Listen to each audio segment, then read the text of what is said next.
গোটেই বিশ্ব ব্ৰহ্মাণ্ডতে বৰ্তমান কৰোনা ভাইৰাছক লৈ যি ভয়াবহ পৰিস্থিতিৰ সৃষ্টি হৈছে সেইটো গোটেই মানৱ সমাজৰ কাৰণে এটা দুৰ্যোগ অহা বুলি ক'লেও ভুল নহ'ব আৰু ইয়াৰ মাজত ভাৰতবৰ্ষ সম্পূৰ্ণভাৱে ইনভলভ হৈ আছে অৰ্থাৎ আমাৰ ভাৰতবৰ্ষতো কৰোনা ভাইৰাছক লৈ এটা বিপদৰ সন্মুখীন হৈছে গোটেই ভাৰতবৰ্ষৰ ৰাইজে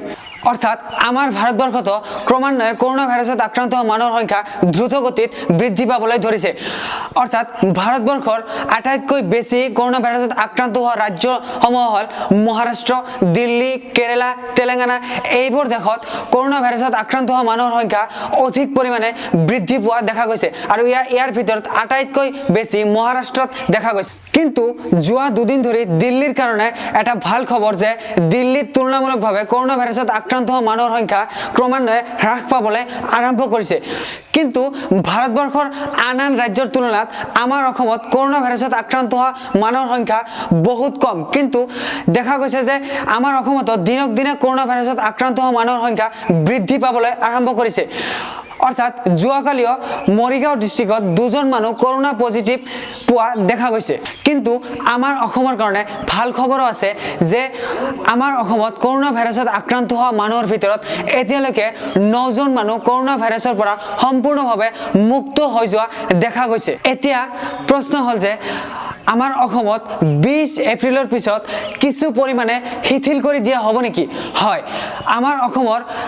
কেইখনমান ডিস্ট্ৰিক্ট 20 তাৰিখৰ পিছতো কিছু পৰিমাণে শিথিল কৰি দিয়া হ'ব অৰ্থাৎ যিবোৰ ডিস্ট্ৰিক্ট গ্ৰীণ জোনত পৰিছে সেইবোৰ ডিস্ট্ৰিক্ট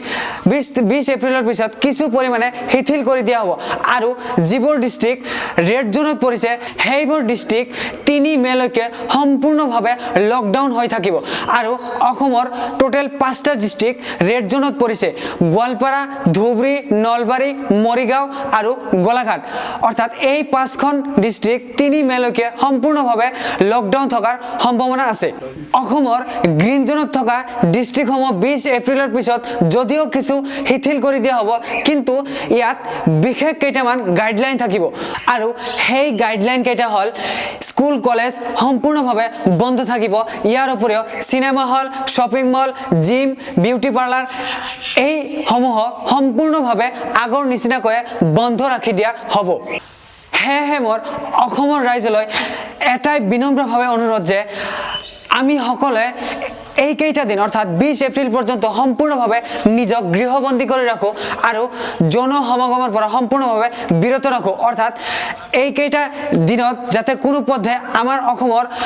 যিবোৰ ডিস্ট্ৰিক্ট গ্ৰীণ জোনত আছে সেই ডিস্ট্ৰিক্টসমূহ যাতে নতুনকৈ আৰু ৰেড জোনত নপৰে তাৰ কাৰণে মোৰ বিনম্ৰভাৱে অনুৰোধ অসমৰ সকলো ৰাইজলৈ